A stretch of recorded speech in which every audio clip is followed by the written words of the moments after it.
Hello, welcome to Control Systems Lectures. In this lecture, we'll be looking at stability analysis. In control systems, stability is one of the very important requirements.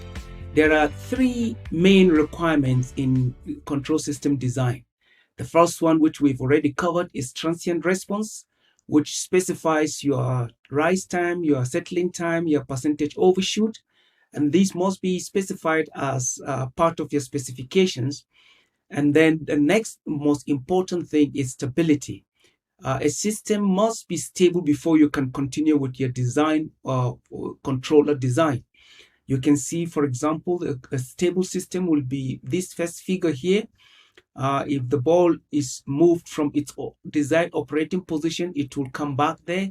But if this ball moves away, it will hardly come back to operating condition. Same thing with this. So to give you an idea of what stability is when there are external disturbances, the system is able to come back or operate within the desired operating point. The next important thing in control system design requirement is steady state error. And this is the state of the system as time goes to infinity. And we'll be looking at this in subsequent lectures. The learning outcome for this lecture is the following you should be able to do at the end is to generate and interpret a Routh table to determine the stability of a system. To generate and interpret a Routh table in cases where either the first element of a row is 0 or an entire row is 0. You'll find these lectures in chapter 6 of your textbook, Control Systems Engineering. Let's start with the definition of stability, and we are defining this for the linear time invariant systems. So stability is the result consists of the force response, which is your input, in this case CT forced, and then the natural frequency or the natural response of the system. So the steady state of a system consists of the force response, which is the input, and the natural response. And so a system is stable if the natural response approaches 0 as time approaches infinity. So in this illustration, you can see that in this system, as time goes to infinity, the system converges to its operating point. Same thing with this, as time goes to infinity, the system converges to its point. And you can also take note that the poles are located on the left side of the imaginary axis. Then a system is unstable if the natural response approaches infinity as time approaches infinity. In this case, you can see as time approaches infinity, the response seems to be increasing. Same thing here, the response seems to be increasing. So this is an unstable system. It will not converge to its operating point. And you can see that the poles of an unstable system are located to the right side of your imaginary axis. Then we have marginally stable system. So a system is marginally stable if the natural response neither decays nor grows but remains constant or oscillate. You can see that these two are remaining on the operating system. They are constant and it's not oscillating. Here it's also constant, it's not oscillating. But it means that this system being marginally stable, any disturbance could either make it to become unstable or it could be improved to become stable. So being marginally stable can be a very difficult situation. So these are a few examples to illustrate the stable and unstable system. And this system here is a stable system. And you can see that if you do the system analysis and you plot the poles and the zeros of the characteristic function of this system, you will find the poles will be on the left-hand side of the imaginary axis. And so this system is stable. As time goes to infinity, it converges to the desired operating point, which is in this case a unit step. And this is an unstable system. You can see here also that even though there is one pole that is on the right-hand side of the imaginary axis, we have two poles that are on the left-hand side or that are on the right-hand side of the imaginary axis. So this system is unstable. As the time goes to infinity, you can see that the system is just increasing. So even though there is one pole on the left-hand side of imaginary axis, this system is still unstable.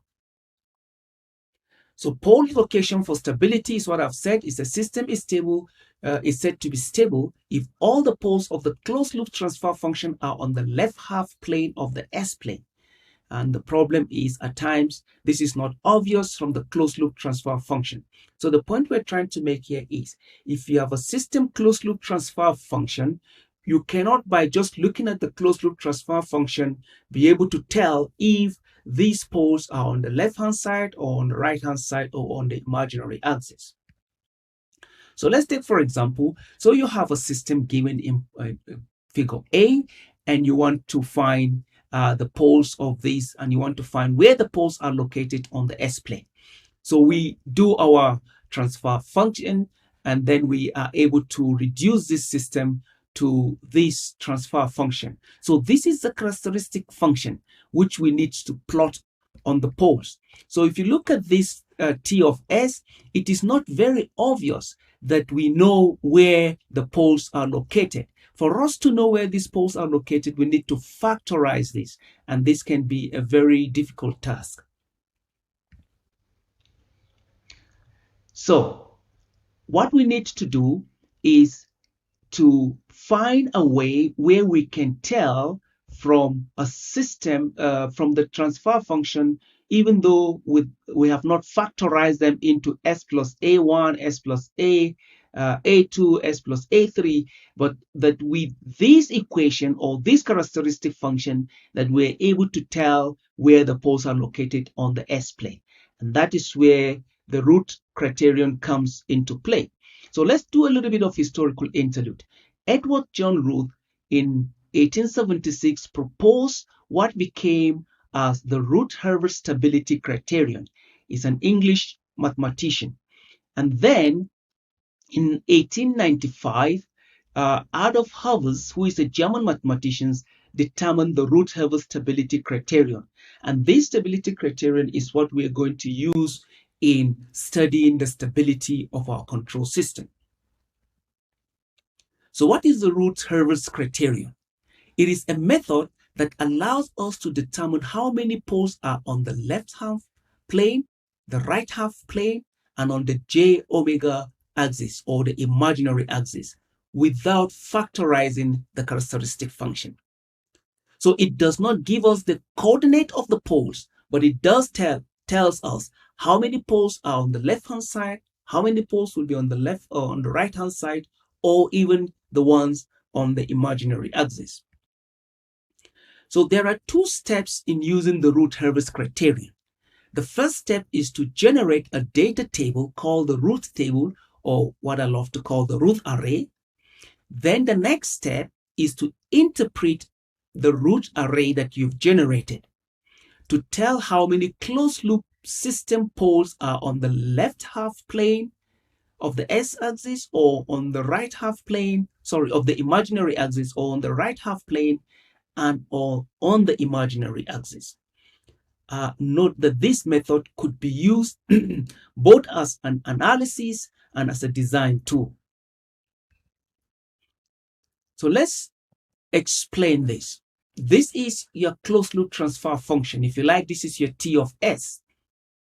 And now you have your characteristic function, which is A subscript 4 S to the power 4 up to A0. So this is a fourth order system.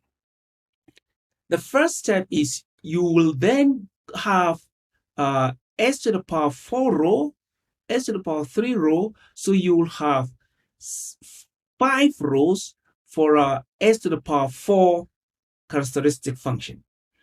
If the highest order is 5, you will have 6 rows. If the highest order is 3, you will have 4 rows. So you always have the number of the order of the system plus 1 rows. So in this case, we will have 5 rows.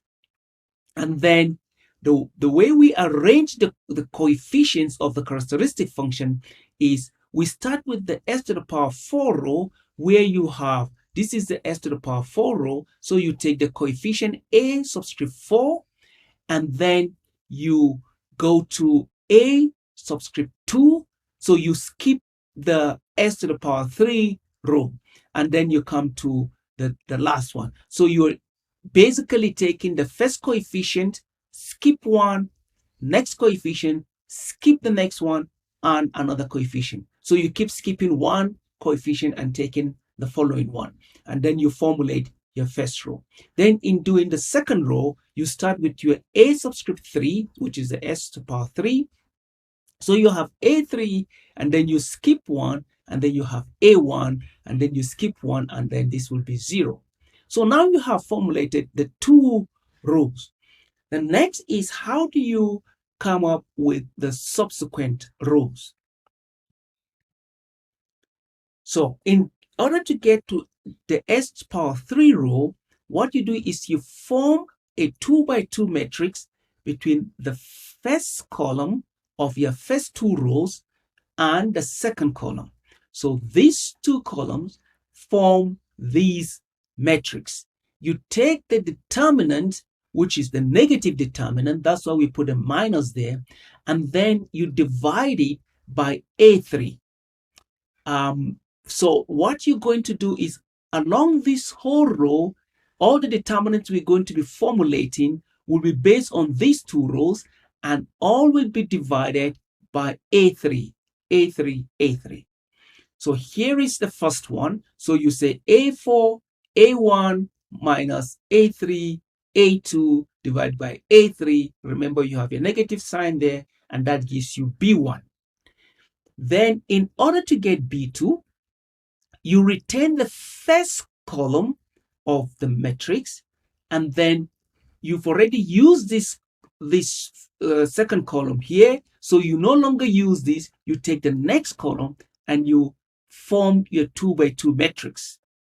This again is a negative determinant that you want to find, so a0 times 0 minus a3 times a2 times a0 divided by a3, and that gives you your b2.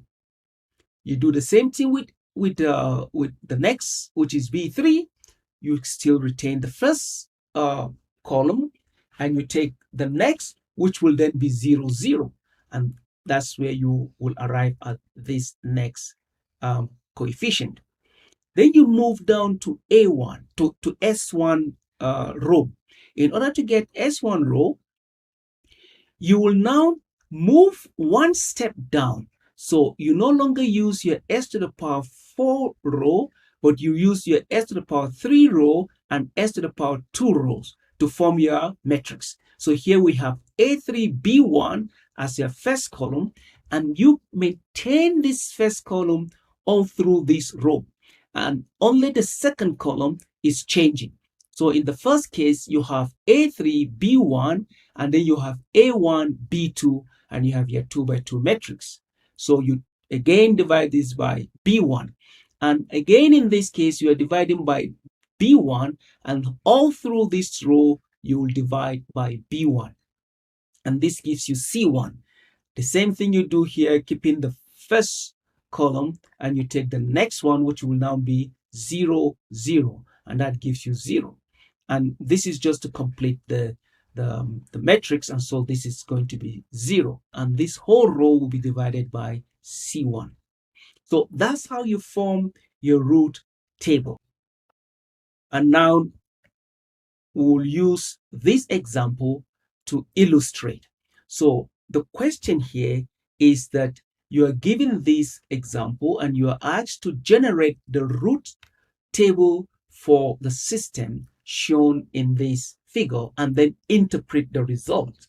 So in order to do that, I would like to show you how by solving it for you. So the first thing we do is we find our transfer function, because we need to get our characteristic function.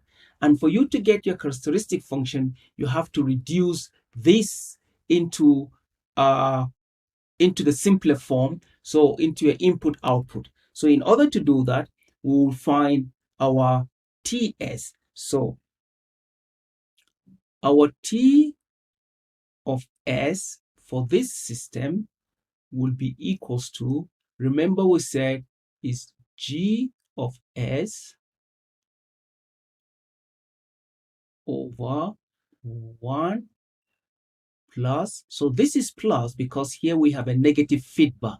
If this is a positive feedback, this will be minus. If this is, since this is negative, this will be plus. Then plus G of S H of S. Now we know that this is a unity feedback system, so our H of S would be equals to 1. So this is equals to 1. And then this whole thing is our G of S. Okay, so now we need to substitute for G of S and for H of S into this equation and find our T of S, and the denominator would be our characteristic function. And then we can use the characteristic function in order to come up with our root array. So that's very important that you get your characteristic function. All right, so now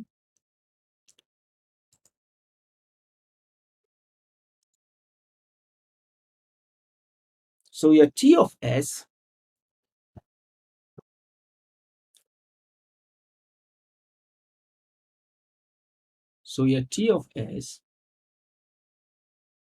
is equals to 1000 over S plus 2 S plus 3 S plus 5 whole thing over 1 plus 1000 over S plus 2 S plus 3 S plus 5. If you simplify this, you will get 1000 over S plus 2 S plus 3 S plus 5 plus 1000. So you can see that here for us, even though this side is factorized, but we have a plus 1000 here, which means we cannot find out exactly the poles from this system. We need to incorporate, we need to open the bracket here and also put in a 1000. So this becomes, so our T of S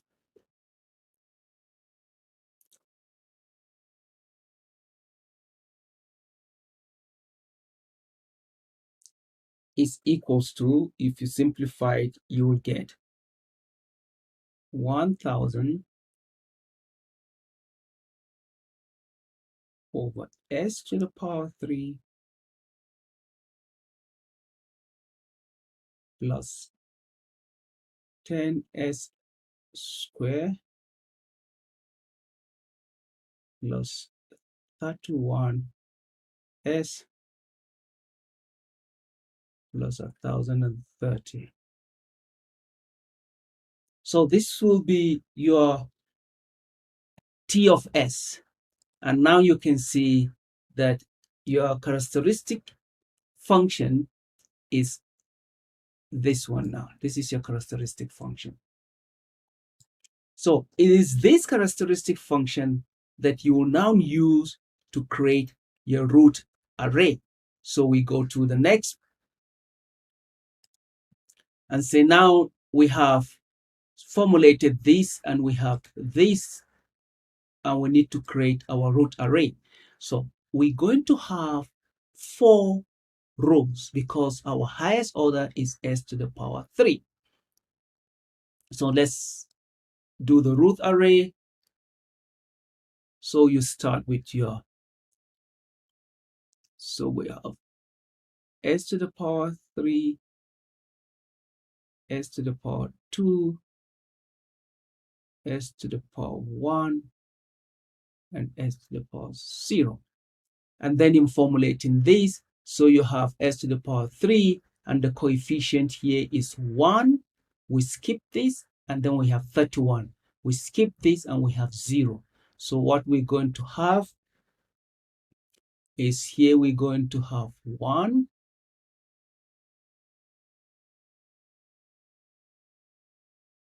31,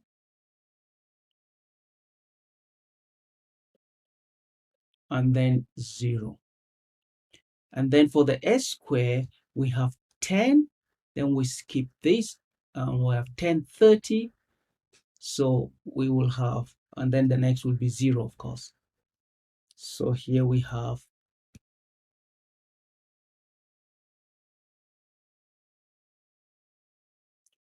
10, and then we have 10, 1030, and this will be 0. So the next thing we're going to do is to find the coefficient for the S1 row and the S0 row. And you can see that in S2 row, we can actually divide all through by 10. So what we can do is to say, divide this by 10, that gives you 1. Divide this by 10, that gives you 103. So now let's find the next row. And let me create a working space here. So what we have now is to formulate a matrix between these two columns. So this column and that column, which will be a 2 by 2 matrix. So here we have 1, 1, 31, 103. You take the determinant, negative determinant, and you divide it by this S2 first column, that is 1. So this will be divided by 1. So this will give us minus, this is 103 minus 31. And if you open this, this will give you 1 minus 103 plus 31, which is minus 72. So here we have 72 minus. And then to find the next coefficient here, we will have the determinant will be, we still keep the first column, that is 1, 1, and now the next column will be 0, 0. So this will be 0, 0, and then if you divide this by 1, this will definitely be 0. So here we have 0, and hence this will be 0. Then we come down here. Now we have to formulate our 2 by 2 matrix using these two immediate rows above the one we are trying to determine. So here we will have 1 minus 72. Okay, let me create some more space. All right, so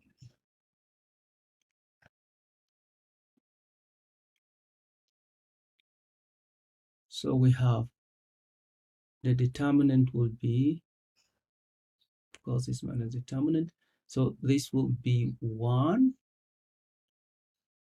minus 72, and we'll formulate this with 103, and this will be 0.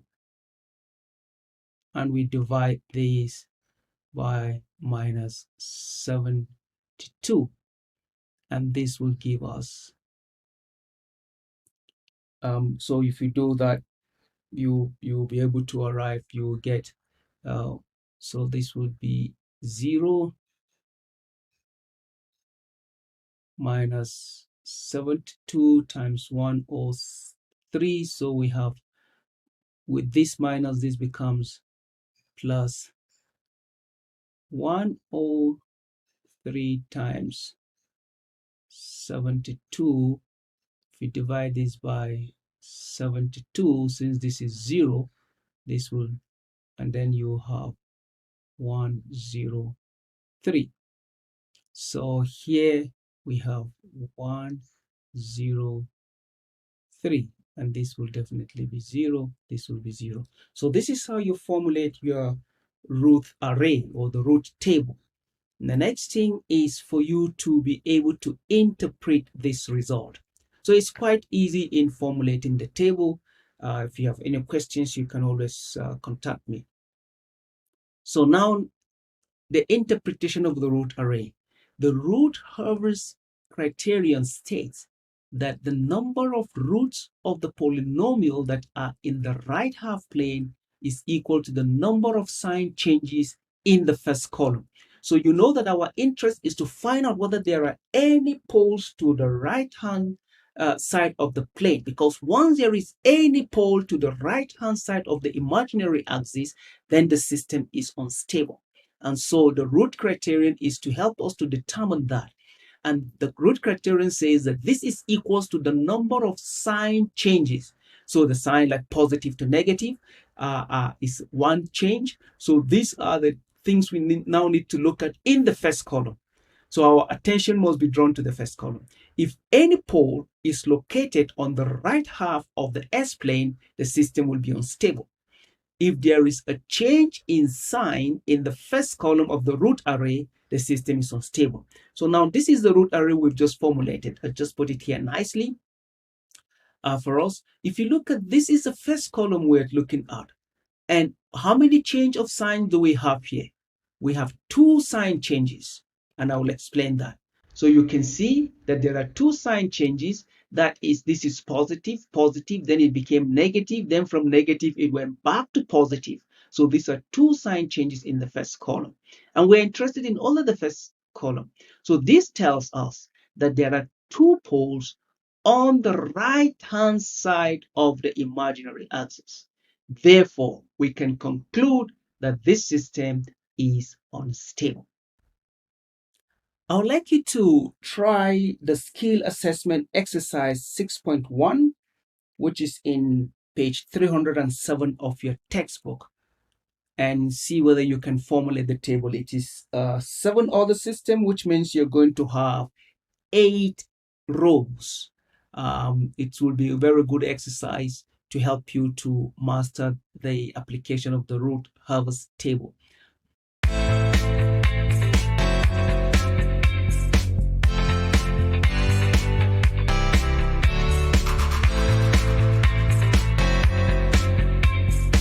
Hello, welcome to Control Systems Lectures. We are continuing with our lecture on stability analysis. In the last lecture, we were able to develop the Routh array or the Routh-Hurwitz table, and we were able to use that table to interpret the system stability condition, whether it's stable, unstable, or marginally stable. In this class, we'll be considering 2 special cases. The first case is the Routh array with a 0 only in the first column of a row. And the second case is the Routh array with an entire row of consisting of zeros. We will use this closed loop transfer function to demonstrate this. So if you use this closed loop transfer function, the characteristic equation would be the denominator of this transfer function, which is s to the power 5, 2s to the power 4, 3s to the power 3, and it ends up to 3.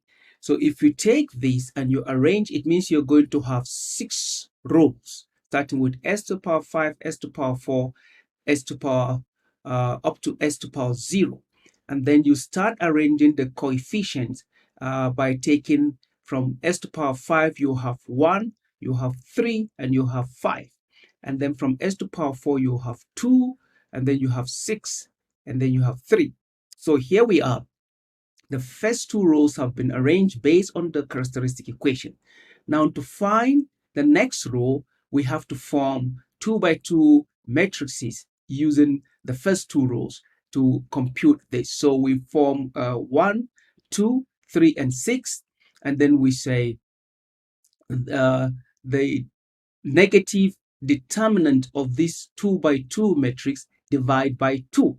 Now, if you look at this with me, you can see that 1 times 6 is 6, 2 times 3 is 6, so already we have 0. So this will be 0. Then the next, in order to find the next coefficient, we have a matrix of 1, 2, and then 5, 3, and again, it's a negative minus the negative determinant and divide by 2. So this will give us 1 times 3 minus 2 times 5 divide by 2, and you will get 7 over 2. And then the next will definitely be 0. Now, because we have a 0 here, we cannot proceed with the next row. And so in order to proceed with the next row, we decide to replace our 0 with epsilon. That's why this is called the epsilon method. We replace it with an epsilon, where epsilon is a negligible number, which means epsilon is almost 0. Now, once you replace that, you continue the next row as the usual way, which we have already shown. And so this will be 2 epsilon 6, 7 over 2. That will be your matrix. And you're going to divide everything by epsilon. So if you take that determinant, the negative determinant of 2 epsilon 6, 7 over 2 divided by epsilon, you will arrive at 6 epsilon minus 7 divided by epsilon. And if you go to the next coefficient, you will get a 3. And then you proceed further to the row S1. Now you're using the S3 and S2 rows to form your matrix. And then you have an epsilon and this equation here. And then 7 over 2, 3, and everything must be divided by this quantity. And so once you do that, you get this quantity here, and this will be 0. Then you go to S0. Again, if you multiply, your matrix is going to be made up of this first quantity and this quantity, and then 3 and 0. So if you do that, you will arrive at this quantity multiplied by 0, which is 0, minus this quantity multiplied by 3 divided by this quantity. So this will cancel out and you'll be left with 3. So now we have introduced epsilon, but we are not sure whether epsilon is more on the negative side or more on the positive side, because the value of epsilon will now determine any change in sign on this column. Remember, we are interested in finding out whether there is any change in sign in the first column in order for us to know whether the system is stable or unstable. If there is any change in sign, the system will be unstable. If there is no change in sign, the system will be stable. So we formulate this table here, and we said, look at the first column. This is the first column, and then we want to see epsilon. Let's say that epsilon is positive. If epsilon is positive, then this will be 6 minus 7 divided by epsilon. And so since epsilon is positive, this will be negative. And if you also introduce epsilon here as positive, then you will have 42 multiplied by epsilon minus 49 minus 6 multiplied by epsilon square over 12 epsilon minus 14. You can imagine that this will be negligible, this will be negligible, this will be negligible. All the quantities with epsilon will be negligible, and you'll be left with minus 49 over 14. And so the negative cancel out, and you'll have a positive. And this will be positive.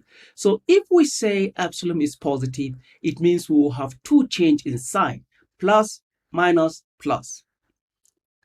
What about if epsilon is negative? If epsilon is negative, then this will be negative, and then here you will have 6 epsilon over minus epsilon. So this will cancel out, and so this will become positive.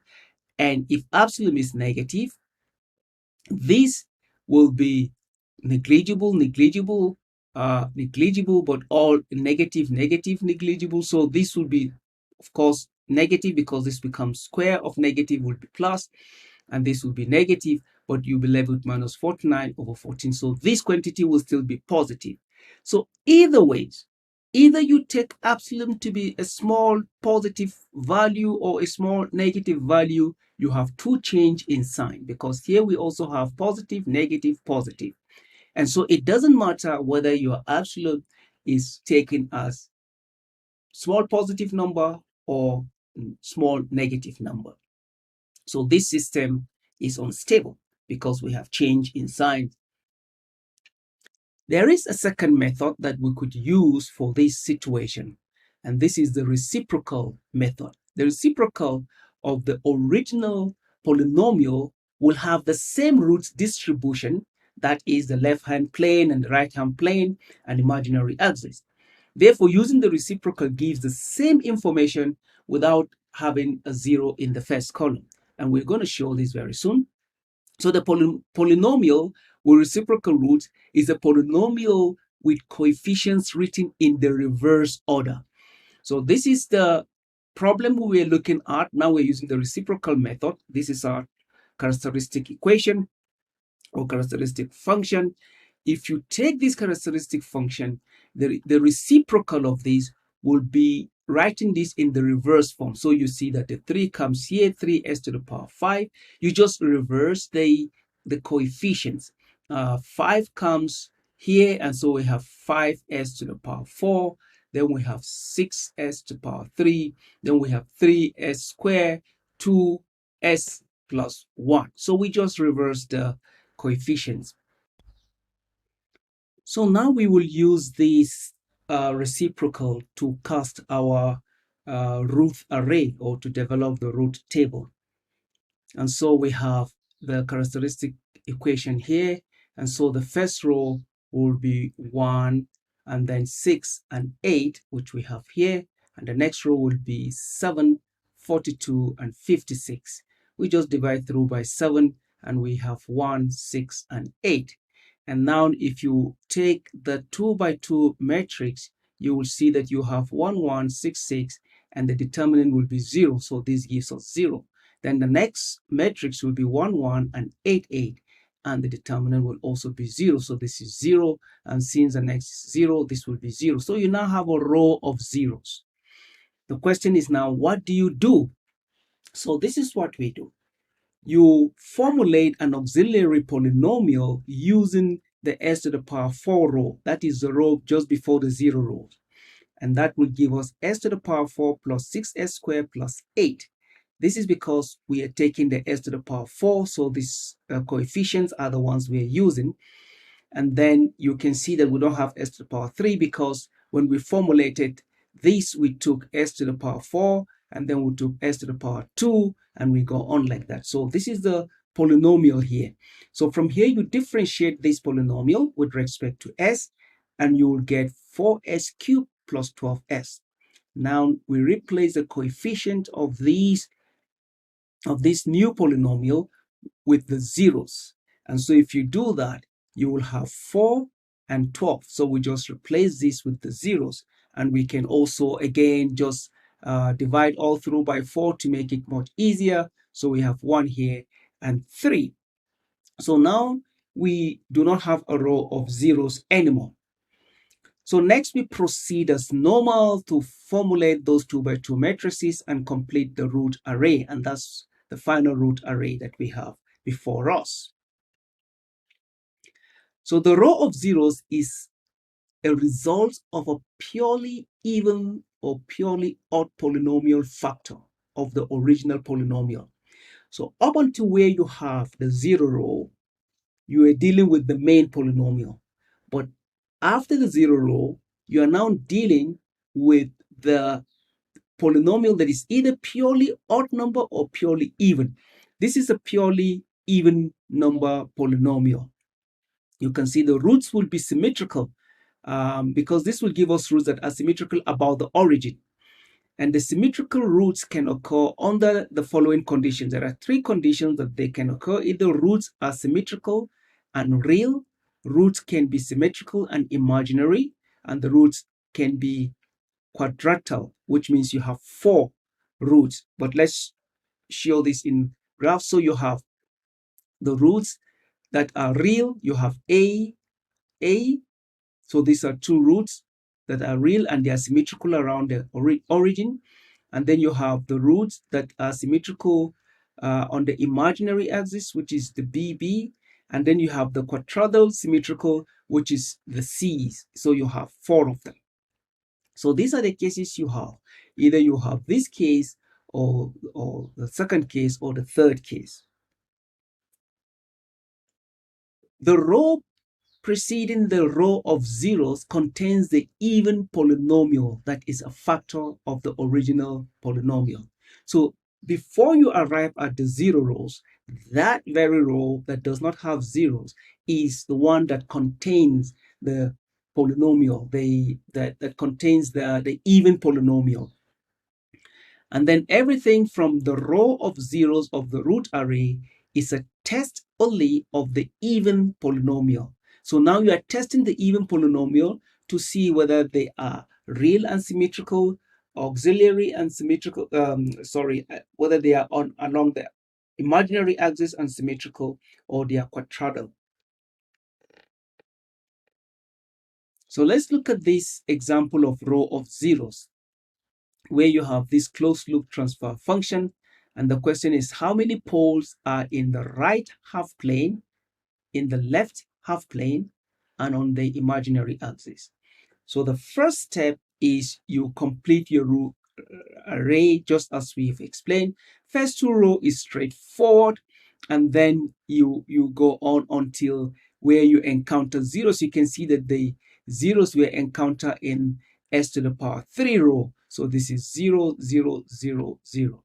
And so what did we do? We use row S4 to formulate our auxiliary polynomial, which will be s to the power 4, 3s to the power 2, and 2.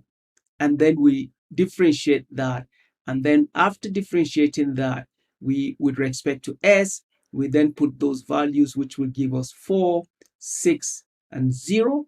And then because we can easily divide this by 2, we divide it by 2, we have 2, 3. So from this row down, this is a test of the purely even polynomials. So now how do we interpret this? You can see that if you look at the first column, which is what we normally look at to interpret this table, up to S4 is the polynomial. Before S4, we said we are purely testing the purely even roots, which means the first 4 roots, if you look at S8 to S4, since there are 2 changes, it means there will be 2 poles to the right hand side of the plane. And it means then that 2 poles will be on the left hand side of the plane. Then from S4 down to S0, we are testing for the purely even or purely odd but purely even roots. So now, how do we know what's happening? You can see that there is no any change in sign after S4.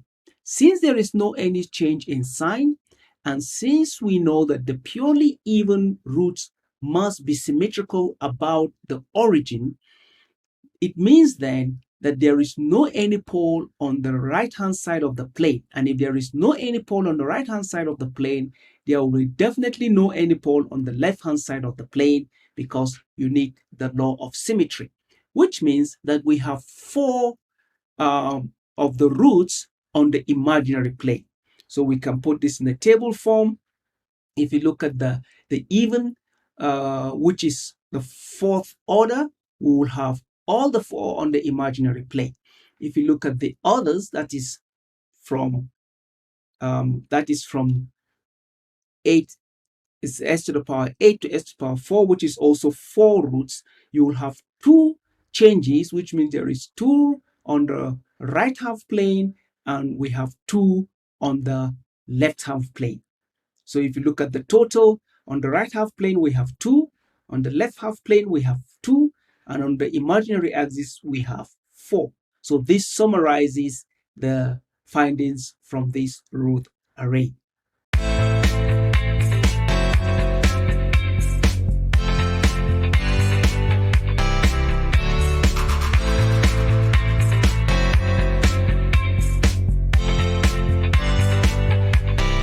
In the last lecture, we started to look at stability analysis. Now, in this short example, I would like to demonstrate how to use stability design using the Routh-Hurwitz criterion. So we already know that when you generate your Routh array, you look at the first column of the array and then the change in sign. So change in sign gives you the number of equals to number of poles on the right half plane of the S-plane. And once you have any pole on the right half plane of the system, so if this is your imaginary axis and then you have your real axis, poles on this side is unstable. Poles on this side is stable. So the Routh array tells us whether we have poles on the right-hand side of the imaginary axis and how many do we have. Therefore, we're going to use this characteristic of the Routh array to design for stability. So let's take, for example, we have this system here and you asked to find the values of k. So the question is to find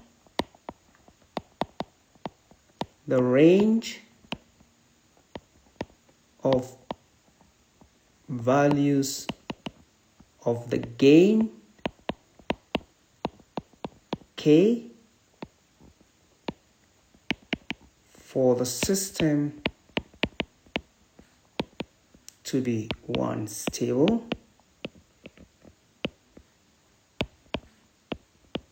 unstable, and marginally stable. And we are told to assume that our k is a positive number, which means it is greater than 0. So the first thing we do is to find the closed loop transfer function of the system.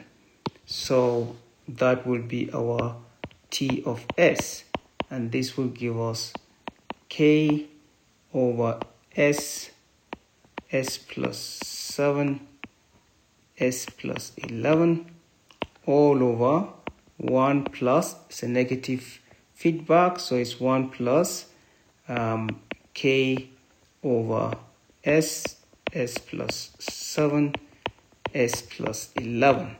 So this will give us closed loop transfer function will be equals to k over S plus 7, S plus 11 plus k. And if you open the brackets, we will have k over S cube plus 18s square plus 77s plus k. So this is our characteristic equation, and we will use the characteristic equation now to form our root array.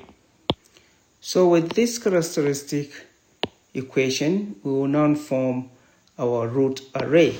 So we will have s cube row, s square row, s to the power 1, and s to the power 0. So this row will be 1 and 77. And the next row, s square, will be 18, and this will be k.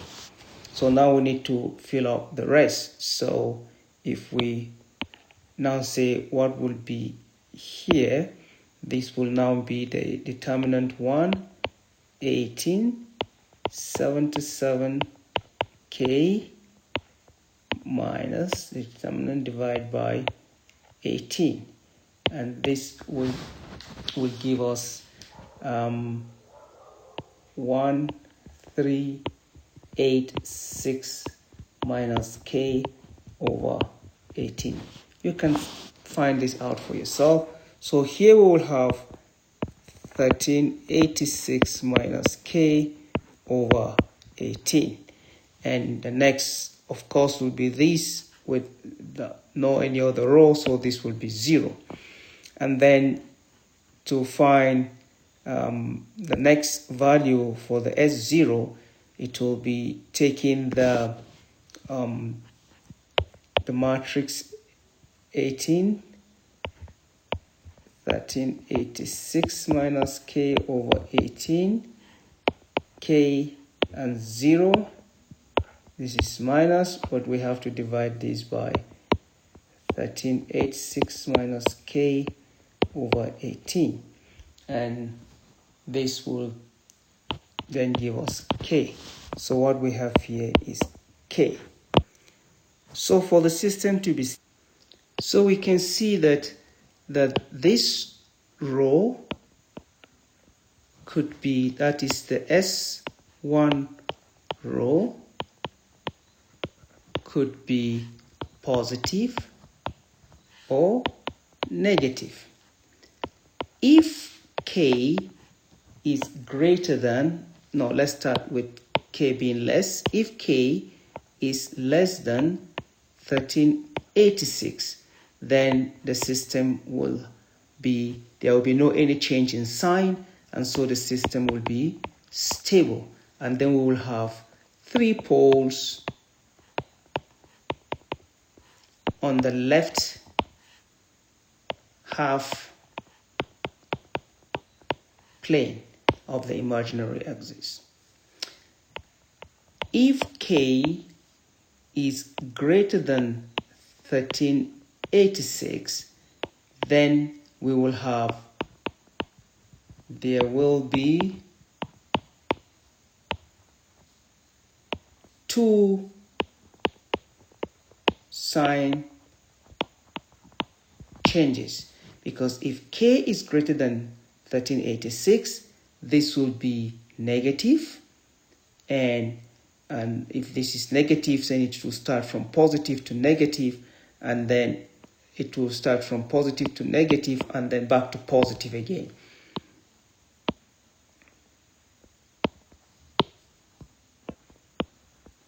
So this means that we will have 2 poles.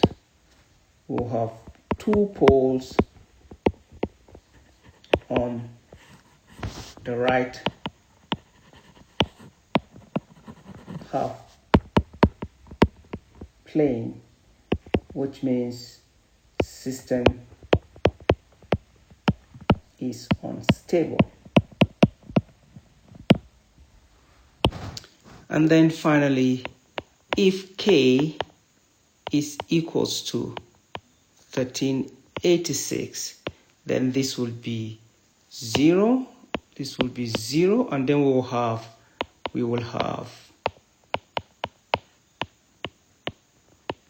a row of zeros. So what we need to do then is to form our auxiliary equation, using the s to the power 2 row. So to do that, we will have, so we're saying k is equal to 1386. So our auxiliary polynomial p of s will be equals to 18s squared plus 1386, because we say k is equals to 1386. And then if you now differentiate the p of s with respect to s, this will give us 36s plus 0. So you substitute this back into the row of zeros, and so here we will substitute the values here, and what we will have here will be so this is 1386, and this will now then be 36, which is this 36 here, and this is 0, and this will be our 1386. And since there is no any change in sign in the first column, it means that the even polynomial that we formed will have its two poles on the imaginary axis. So we will have two poles. We'll have two poles on the imaginary axis, and then we'll have one pole on the left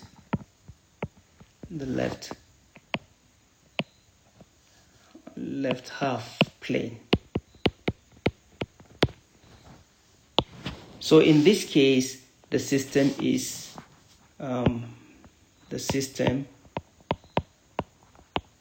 marginally stable.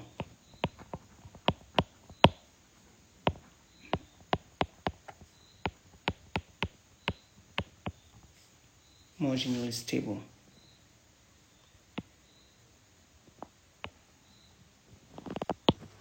So this is how we use the Routh-Hurwitz criterion for stability design. So you see that you can find the value of k, which is the gain of the system, that will make your system stable. In this case, we see that when k is equals to 1386, the system was marginally stable.